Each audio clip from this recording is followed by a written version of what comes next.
Hi guys, welcome to the very first episode of my new series. I decided to review my entire CD collection. I know you've seen the title of this video, so I won't be offended if you want to skip straight to the review.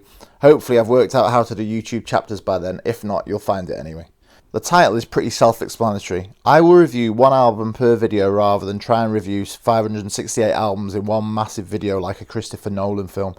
I'm going to rank them in order as well, and at the end of this we'll have the definitive list of the best CDs I own, all 612 of them, worst to best.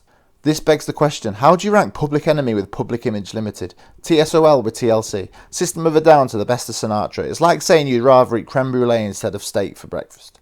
Both incredible, and yet so different in their own unique, wonderful way.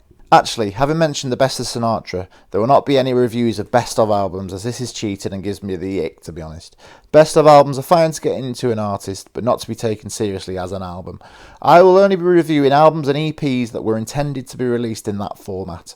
Compilation CDs you get free with magazines, or any that have just been burned and made for me as a present would also not feature on this list. The jury's still out on whether or not to include live albums. I probably will, to be honest. And official compilations from the likes of Epitaph and Hellcat Records, probably yes. We'll deal with that scenario when we get there. The comment section can help with that as well, so feel free to chip in. I hope that my CD collection is eclectic enough to pique everyone's interest at least once during this long musical slog, and I hope the comment section is full of divided opinion done in a healthy way. As well as the internet can be healthy, commenting to strangers and that doesn't bring out the best of us, does it? Let's be honest. So, as well as trolling, it would be nice to read some recommendations of other albums and artists to listen to. Maybe I'll even be persuaded to review something current. That would be a novelty, wouldn't it? I've decided to do this because CDs are dead and I miss them. I miss reminiscing about where I was in my life at the time of purchase, whilst listening to the artistic beauty of what stream kids would consider nothing more than musical coasters. I miss the over-analysis of every detail given to us in the liner notes. You can stream Rancid all day, but if you look bewildered when I tell you I'll see you in the pit, I'll be disappointed and turn into a holier-than-thou 15-year-old punk rock gatekeeper who will dismiss you as a poser all because you don't have the limited edition 7-inch only released in Panama version of Rude Radical on turquoise vinyl. At the risk of sounding like a complete boomer, streaming is just not the same to me. Where is the soul? The artwork becomes redundant with streaming, as does the non-existent liner notes. There's no release date anticipation and therefore no warm, fuzzy feeling you can only get with CDs. Financially, streaming is amazing, to be fair, but it has made CDs too expensive to buy, and you feel as though you just can't really support the artist when they get 0.000000001p for every 2 million streams. It feels too dirty to stream this music for free without supporting the artist. I know you can buy the album as a stream. I've done that many times, to be honest. Some of my favourite albums I only have on stream downloaded. I'm not in a position to go and support the bands by going to gigs, really, thanks to my 6-month-old son, uninterested in coming to watch Extreme Noise Terror with me. Well, he did say he'd come, but his mother's a bit worried about his ears. Can't really blame her. No one is nostalgic about the first album they ever streamed. Where's the romance in making somebody you have your eye on a stream playlist compared to burning a CD to subconsciously seduce the potential love interest, complete with your own quirky artwork and handwritten track listing on the back like it's 2004? It took forever and a day to create, but it felt like so much more of a creation, and that's why it was beautiful. I feel that a CD album is more of a form of art. It was intended to be listened to as one whole project. Streaming, in my eyes, has killed the concept of the album. Streaming is for playing one song by an artist and then firing up another song by another artist. Either that or just playing the best of an artist, which makes the deep cuts obsolete. The worst thing about these streaming platforms is half the time they don't even put the albums in the list chronologically, or only tell you when the remastered version came out. And I don't want that. I want to know the original. I want to know the proper order. Anyway, that's the end of my TED Talk. The conclusion is, let's go back to 2003 and undiscover the internet. And now to the first CD. I will be reviewing these CDs in alphabetical order by artist, then chronologically when the artist has more albums in my collection. With that in mind, the first album we have stumbled upon is 21 by Adele. I'm disappointed in myself for not owning any ABBA, and I'm not even being ironic. I genuinely do love ABBA, but I haven't got any records by them. Anyway, I spoke about how CDs give you a sense of nostalgia and take you back to a certain chapter in your life, and we're starting with an album that doesn't do that for me. It's a bit of a strange one. It's yet to grace my CD player. A couple of years ago, my sister wanted to offload a load of CDs, and this was one of the unwanted coasters I gratefully received. I rejected a few of her offerings she wanted to get rid of, but I have heard, obviously, a few singles from this album, and I did want to see if there are any hidden gems on it. Everyone knows Adele. If you don't know who Adele is, you've clearly been living under a rock. For those of you who don't know who Adele is, She's an incredibly successful British pop singer influenced by the likes of Motown and Etta James, known for singing about her ex. There's a conspiracy theory that she deliberately gets in hideous relationships so they can fight, and it can rev her up to record an emotionally fueled breakup album. I might have made that up, but it does work as a good business model. 21 is Adele's second album, released in 2011, making me 12 years late to the party. So it was released on XL Recordings in Europe and Columbia Records everywhere else. 21 follows on from her first album, 19. She later released 2 more albums called 25 and 30, all named after her age at the time of recording. I don't really mind it once, but to keep doing it, I just find it a bit tedious, to be honest. 21 is the best-selling album of all time in the 21st of all time. Let's read that again. 21 is the best-selling album of the 21st century, the 4th highest-selling album by a British artist, and the 16th best-selling album of all time, shifting 31 million units.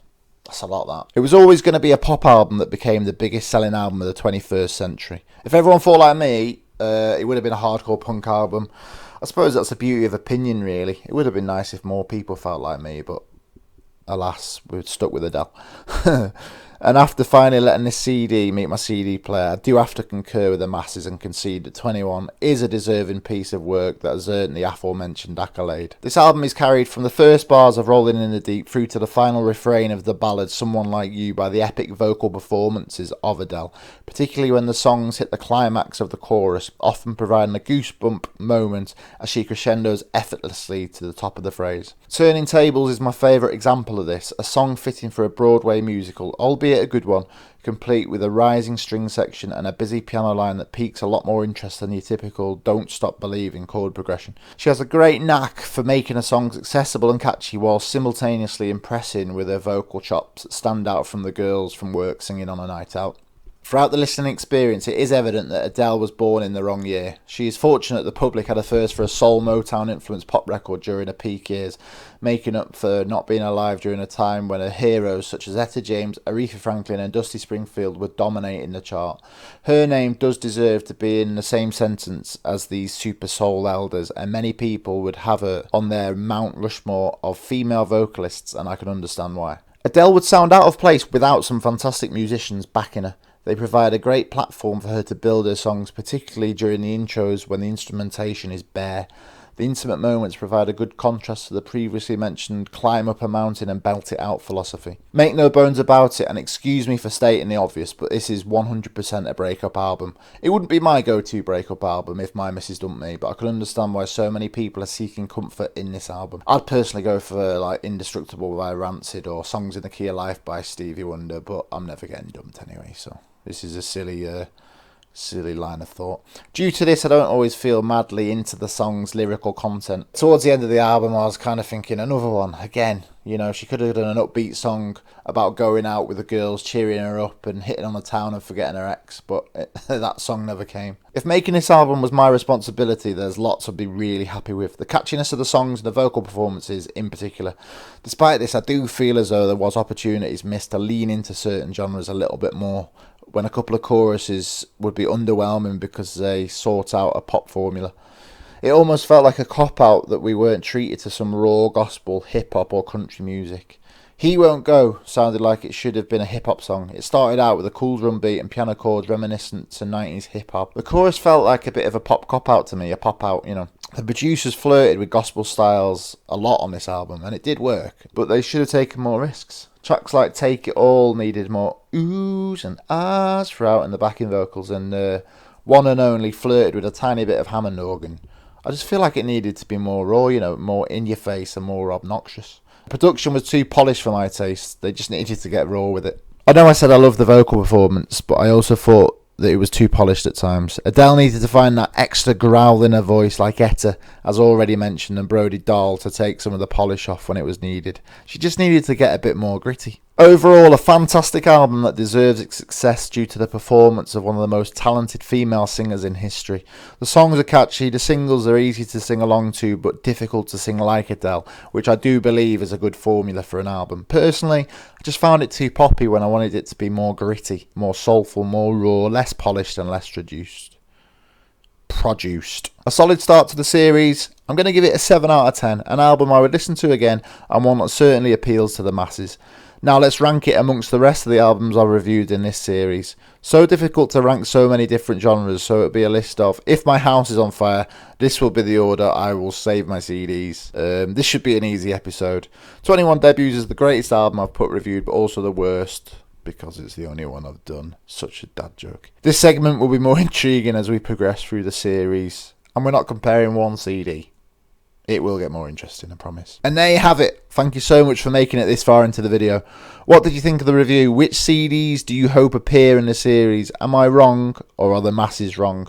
Would I enjoy this album more if I was a 19-year-old girl in the year 2011 who just had her first breakup? Have all my punk credentials vanished now I've outed myself as an Adele fan? Let me know in the comments, and I'll see you in the next episode for video 2. I said that the wrong way around, but you get the idea. Like, share and subscribe. Hope you enjoyed the video. Thank you for making it this far. See you later.